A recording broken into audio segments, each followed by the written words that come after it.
20.000 leguas de viaje submarino. Jules Verne. Capítulo 7. Una ballena de especie desconocida. La sorpresa causada por tan inesperada caída no me privó de la muy clara impresión de mis sensaciones. La caída me sumergió a una profundidad de unos 20 pies, sin pretender igualarme a Byron y a Edgar Poe, que son maestros de natación. Creo poder decir que soy buen nadador. Por ello, la zambullida no me hizo perder la cabeza, y 2 vigorosos taconazos me devolvieron a la superficie del mar. Mi primer cuidado fue buscar con los ojos la fragata. ¿Se habría dado cuenta la tripulación de mi desaparición? ¿Habría virado de a bordo el Abraham Lincoln? ¿Habría botado el comandante Farragut una embarcación en mi búsqueda? ¿Podía esperar mi salvación? Profundas eran las tinieblas. Entreví una masa negra que desaparecía hacia el este y cuyas luces de posición iban desapareciendo en la lejanía. Era la fragata. Me sentí perdido. ¡Socorro! ¡Socorro!, grité mientras nadaba desesperadamente hacia el Abraham Lincoln, embarazado por mis ropas que, pegadas a mi cuerpo por el agua, paralizaban mis movimientos. Me iba abajo, me ahogaba. ¡Socorro!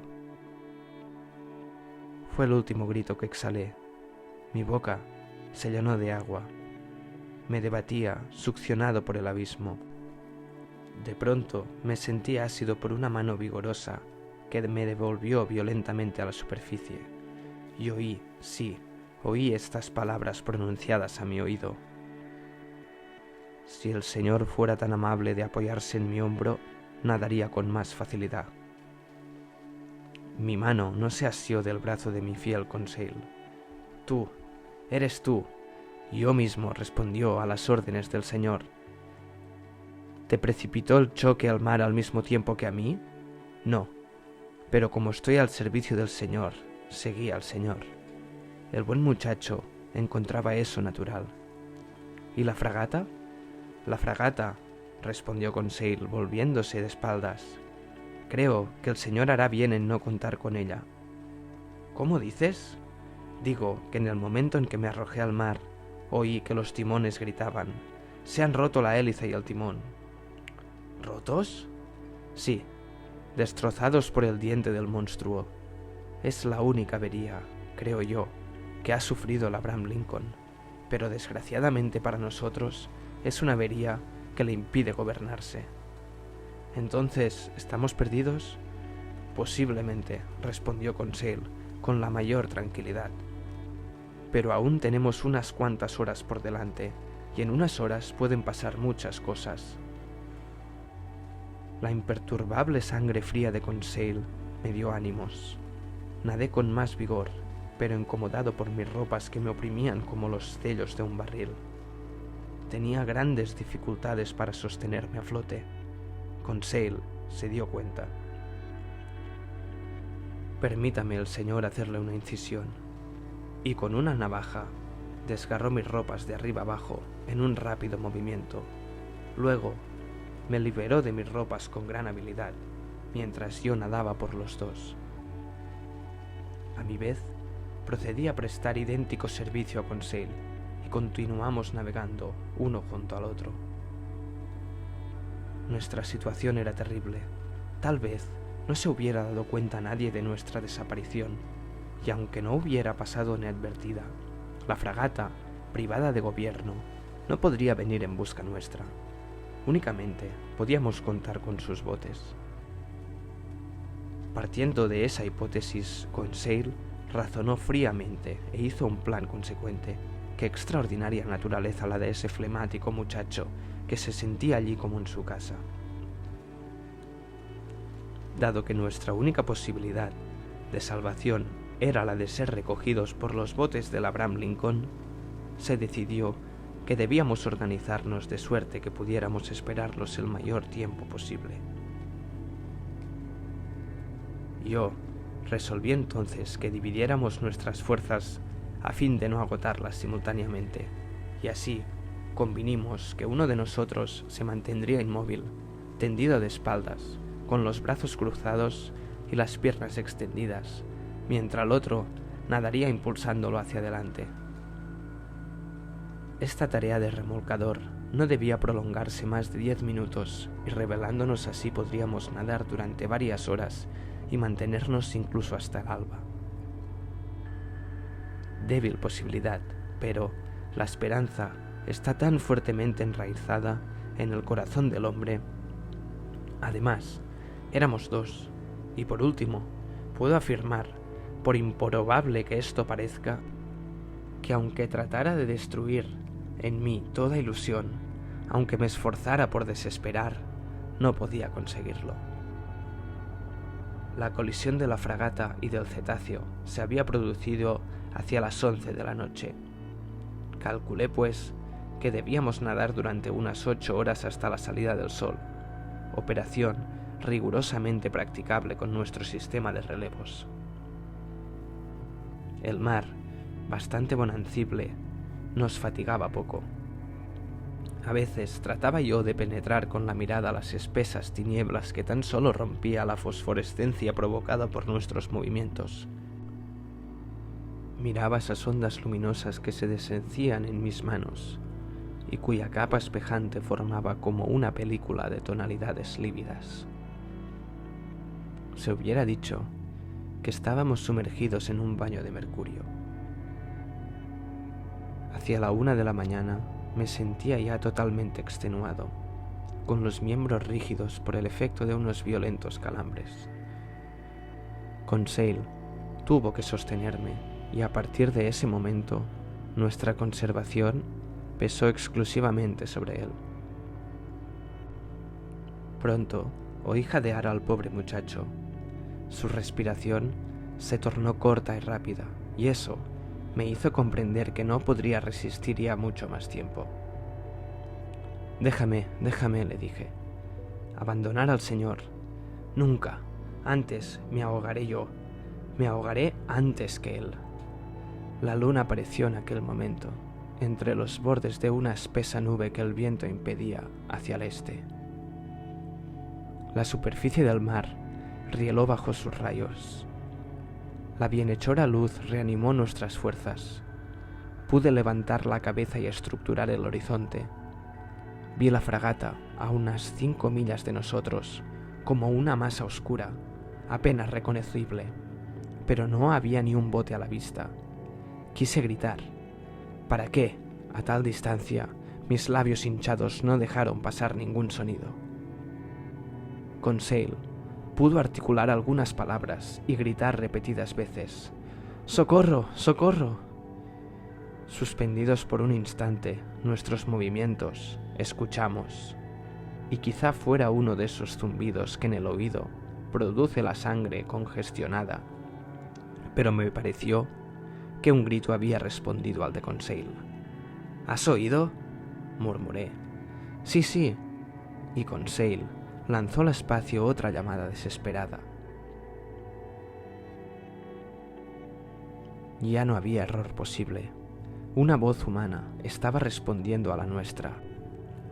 ¿Era la voz de algún infortunado abandonado en medio del océano? ¿La de otra víctima del choque sufrido por el navío? ¿O provenía de esa voz de un boto de la fragata, llamándonos en la oscuridad? Conseil hizo un supremo esfuerzo, y apoyándose en mi hombro, mientras yo extraía fuerzas de una última convulsión, irguió medio cuerpo fuera del agua sobre la que yo, enseguida, agotado. ¿Has visto algo? He visto, murmuró. He visto, pero no hablemos, conservemos todas nuestras fuerzas. ¿Qué podía haber visto?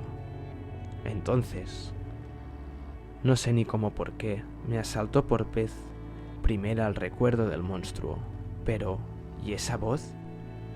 En estos tiempos los Jonás no se refugian ya en el vientre de las ballenas. Conseil comenzó a remolcarme. De vez en cuando levantaba la cabeza, miraba ante sí y profería un grito de reconocimiento al que respondía la voz, cada vez más cercana. Yo apenas podía oírla, Llegado ya al límite de mis fuerzas, notaba cómo se me iban separando los dedos. Mis manos no me obedecían ya y me negaban un punto de apoyo. La boca, abierta convulsivamente, se llenaba de agua. El frío me invadía hasta los huesos. Levanté la cabeza por última vez y me hundí. En ese instante, choqué con un cuerpo duro y me agarré a él. Sentí cómo me retiraban y me sacaban a la superficie. Mis pulmones se descongestionaron y me desvanecí. Pronto volví en mí, gracias a unas vigorosas fricciones que recorrieron mi cuerpo. Entreabrí los ojos. «Conseil», murmuré. «Llamaba al señor», dijo Conseil. A la débil luz de la luna que descendía por el horizonte vi una figura que no era la de Conseil y que reconocí enseguida. «Ned», exclamé. «En persona, señor, el mismo, que va corriendo tras de la primera ganada», respondió el canadiense. «¿También le precipitó al mar al choque de la fragata?» «Sí, señor profesor, pero más afortunado que usted. Pude tomar pie casi inmediatamente sobre un islote flotante». «¿Un islote?» «Oh, por decirlo con más propiedad, sobre su narval gigantesco». «Explíquese, Ned». «Solo que pronto pude comprender por qué mi arpón no le hirió y se melló en su piel». «¿Por qué, Ned? ¿Por qué?» «Porque esta bestia, señor profesor, está hecha de acero». Debo aquí hacer acopio de mis impresiones, revivificar mis recuerdos y controlar mis propias aserciones. Las últimas palabras del canadiense habían dado un vuelco a mi cerebro. Rápidamente me hice hasta la cima del ser o del objeto semisumergido que nos servía de refugio y la golpeé con el pie. Era evidentemente un cuerpo duro, impenetrable, y no la sustancia blanda que forma la masa de los grandes mamíferos marinos.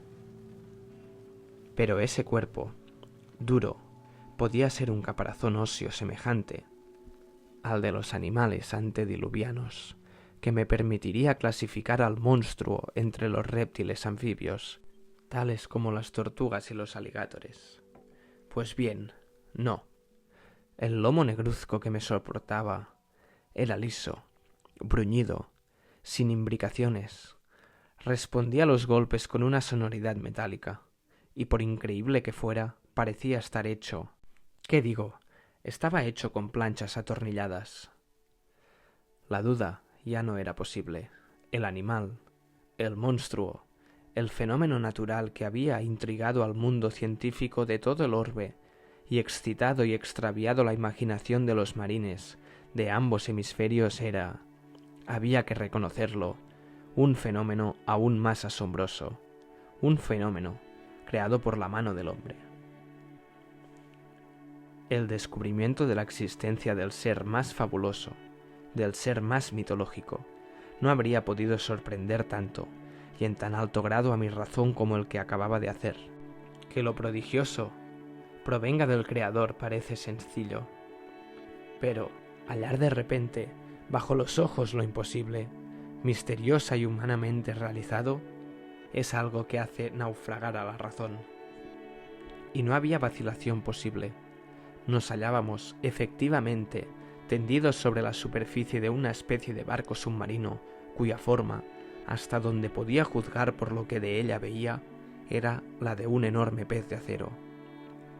Ned Land tenía ya formada su opinión al respecto, y Conseil y yo hubimos de compartirla con él. Pero, puesto que es así, dije, este aparato contiene un mecanismo de locomoción y una tripulación para maniobrarlo. Evidentemente, respondió el arponero, y sin embargo, hace ya 3 horas que habito esta isla flotante, sin que su tripulación haya dado todavía señales de vida. ¿Ha permanecido inmóvil durante todo este tiempo? Así es, señor Aronnax. Se deja menecer por las olas, sin ningún otro movimiento. Sin embargo, nosotros sabemos, sin la menor duda, que está dotado de una gran velocidad. Ahora bien, para producir esa velocidad hace falta una maquinaria, y para hacer funcionar esta es un maquinista. De todo ello, infiero que estamos salvados. Exclamó Ned Land, en tono de duda. En aquel mismo momento, y como corroboración de mi argumento, se oyó un ruido procedente de la extremidad posterior del extraño aparato, cuyo propulsor era evidentemente una hélice, y se puso en movimiento. Apenas si tuvimos tiempo para aferrarnos a su parte superior que emergía de las aguas en unos 80 centímetros. Afortunadamente, su velocidad no era excesiva. Mientras navegué horizontalmente, murmuró Ned Land: «Nada, tengo que objetar, pero como le dé por sumergirse, no doy $2 por mi pellejo». Y aún hubiera podido dar menos. Se hacía, pues, urgente comunicar con los seres encerrados en el interior de la máquina. Busqué en la superficie de la misma una abertura, una escotilla, un agujero de hombre, por emplear la expresión técnica, pero las líneas de tornillos, sólidamente fijadas en las junturas de las planchas, eran continuas y uniformes. La luna desapareció en ese momento y nos sumió en una profunda oscuridad. Necesario era esperar la llegada del día para considerar los medios de penetración en el interior del barco submarino. Así pues, nuestra salvación dependía únicamente del capricho de los misteriosos tripulantes que dirigían el aparato. Si decidían sumergirse, estaríamos perdidos, exceptuando este caso. No dudaba yo de la posibilidad de entrar en la relación con ellos, pues en efecto, de no producir por sí mismos el aire, era necesario que ascendiesen de vez en cuando a la superficie del océano para renovar su provisión de moléculas respirables. De ahí la necesidad de que existiera una abertura que pusiera en comunicación al interior del barco con la atmósfera. Había que descartar ya completamente toda esperanza de ser salvados por el comandante Farragut, pues íbamos hacia el oeste, y a una velocidad que, aunque relativamente moderada, yo estimaba no inferior a unas 12 millas por hora. La hélice batía el agua con una regularidad matemática, y a veces emergía lanzando una espuma fosforescente a gran altura. Hacia las 4 de la mañana aumentó la velocidad. Nos era muy difícil resistir a tan vertiginosa marcha, sobre todo cuando las olas nos azotaban de plano. Afortunadamente, Ned halló una argolla fijada a la superficie del aparato, a la que pudimos asirnos con seguridad. Al fin, acabó la espantosa noche, de la que mi memoria no ha podido conservar todas sus impresiones. Tan solo un detalle quedó impreso en ella. Durante algunos momentos de calma del mar y del viento, creí oír en varias ocasiones unos vagos sonidos. Una especie de armonía fugaz producida por lejanos acordes. ¿Cuál era, pues, el misterio de esa navegación submarina cuya explicación buscaba en vano el mundo entero? ¿Qué seres vivían en ese extraño barco? ¿Qué agente mecánico le permitía desplazarse con tan prodigiosa velocidad? Se hizo de día. Las brumas matinales nos envolvían, pero no tardaron en desgarrarse. Me disponía a examinar atentamente la superficie del aparato, que en su parte superior presentaba una especie de plataforma horizontal. Cuando me di cuenta de que el barco iniciaba un movimiento de inmersión. ¡Por todos los diablos!, gritó Ned Land, al tiempo que golpeaba con el pie la plancha sonora. ¡Ábranos, navegantes inhospitalarios! Pero era difícil hacerse oír en medio del ensordecedor zumbido de la hélice. Afortunadamente, cesó el movimiento de inmersión.